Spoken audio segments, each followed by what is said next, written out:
सलाम। इस नए तज्जिए में खुश आमदीद।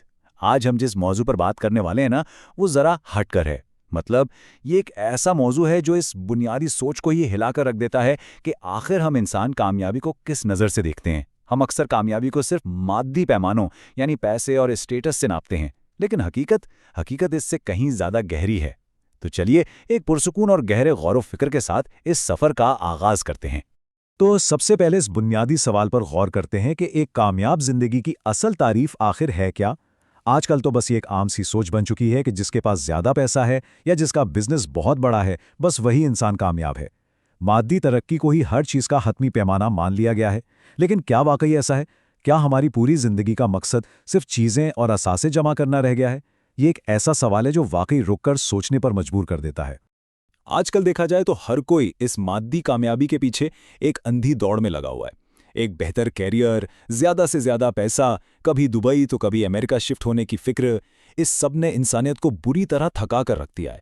और हैरत की बात तो यह है कि सिर्फ इस दुनिया की वक्ती चमक दमक के लिए लोग गैर कानूनी इमिग्रेशन तक का सहारा लेते हैं और इस खौफनाक सफर में अपनी जान तक खतरे में डाल देते हैं। ये सारी भाग दौड़, सारी प्लानिंग सिर्फ इस चीज के लिए है जिसे आज की दुनिया ने कामयाबी का लेबल दे दिया है। और यहीं पर दुनियावी पैमानों और जो इलाही मयार है, इसके दरमियान एक बहुत ही वाज़ेह फ़र्क सामने आता है। एक तरफ तो वो थका देने वाली दौड़ है जिसमें इंसान सिर्फ दुनियावी दौलत और एक फैला हुआ कारोबार चाहता है, और दूसरी तरफ वो पुरसुकून और अब्दी मयार है जो खालिक ने मुकर्रर किया है, यानी ईमान, अमल सालेह, हक की बात और सब्र। सच पूछें तो इन दोनों चीज़ों के दरमियान कोई मुकाबला है ही नहीं। ये समझना बहुत जरूरी है कि अगर जिंदगी की सही बुनियाद ही मौजूद ना हो तो लाखों करोड़ों की दौलत और एक बहुत बड़ी सल्तनत भी जिंदगी में एक गहरी और अनदेखी तबाही ला सकती है। दुनिया भर की नेमतें और बेतहाशा दौलत मिल जाने के बावजूद भी एक इंसान अंदर से बिल्कुल खोखला और नाकाम हो सकता है। दुरुस्त रूहानी बुनियाद के बगैर ये मादी कामयाबी बस एक शराब है। तो इस सब का लुबे-लुबाब ये है कि हकीकी कामयाबी और निजात का मुकम्मल दारोमदार सिर्फ और सिर्फ इन चार खूबसूरत और मजबूत सुतूनों पर है। पहला, ईमान यानी अल्लाह पर पुख्ता यकीन। दूसरा, अमल सालेह यानी नेक और अच्छे काम। तीसरा, हक की तलकीन, सच्चाई का साथ देना। और चौथा, सब्र की तलकीन यानी मुश्किल वक्त में खुद भी डटे रहना और दूसरों को भी इस्तेकामत की तलकीन करना। इनके बगैर कोई हकीकी कामयाबी मुमकिन ही नहीं है। अब इस इलाही मेयार की सबसे दिलचस्प और हैरानकुन बात पर गौर करें। अगर किसी के पास ये चार सुतून ईमान, अमल, हक और सब्र मौजूद हैं, तो चाहे उसे मुआशरे में कोई जानता भी ना हो, चाहे उसके पास महल ना हो और वो किसी छोटी सी झोंपड़ी में सूखी रोटी खाकर गुजारा कर रहा हो, फिर भी वो हतमी तौर पर एक इंतहाई कामयाब इंसान है। कामयाबी का ये तसव्वुर हमारे रिवायती ख्यालात को बिल्कुल उलट कर रख देता है। इस हकीकत की सबसे बड़ी दलील नबी करीम सल्लल्लाहु अलैहि वसल्लम की ये हदीस मुबारका है। ज़रा इस पर गहराई से गौर करें। फरमाया गया कि बहुत से लोग ऐसे होते हैं कि अगर किसी महफिल में जाना चाहें तो उन्हें इजाज़त भी ना मिले, लेकिन अल्लाह के नज़दीक उनका मकाम इतना बुलंद होता है कि अगर वो किसी बात पर कसम खा लें तो अल्लाह उनकी कसम पूरी फरमा देता है। ज़रा सोचिए, ये हकीकत दुनियावी रुतबों और इंसानों के बनाए हुए हर क्लास सिस्टम को पाश पाश कर देती है। हज़रत अली रज़ियल्लाहु अन्हु की ज़िरा रूहानी दौलत की एक अजीम कहानी। इस सच्चाई की सबसे खूबसूरत और जज्बाती मिसाल हमें तारीख में मिलती है।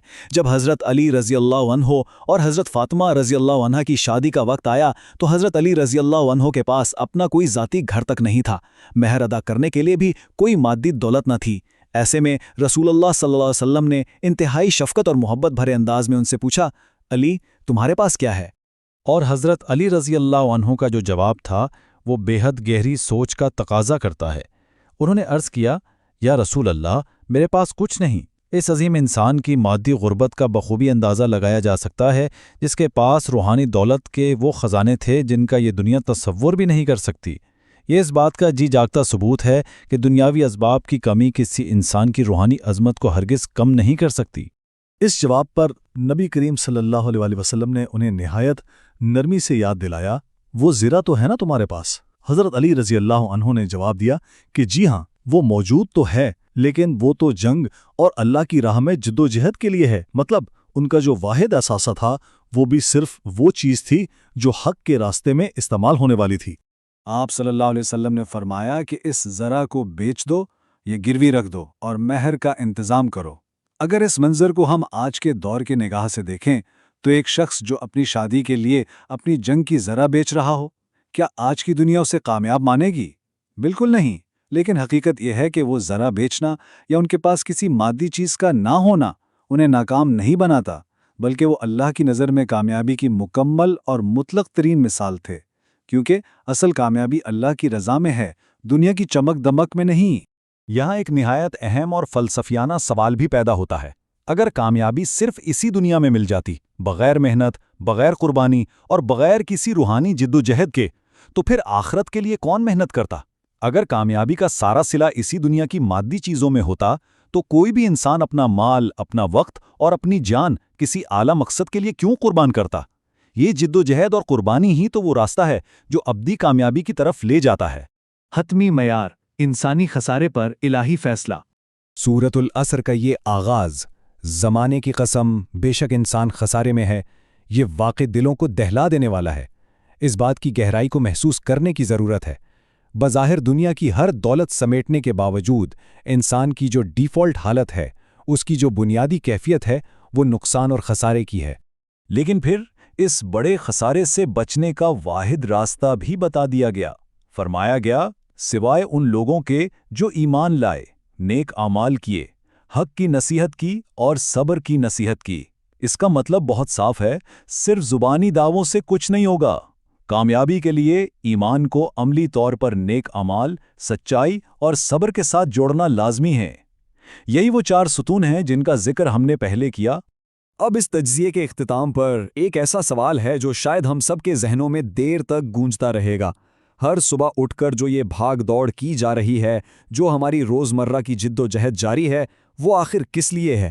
کیا وہ ایک ایسی دنیاوی سلطنت کھڑی کرنے کے لیے ہے جو ایک دن مٹی میں مل جائے گی، یا پھر اس محنت کا رخ اس ابدی کامیابی کی طرف ہے جو ہمیشہ ہمیشہ قائم رہنے والی ہے؟ یہ ایک ایسی روحانی حقیقت ہے جس پر ہم سب کو رخ کر ضرور سوچنا چاہیے۔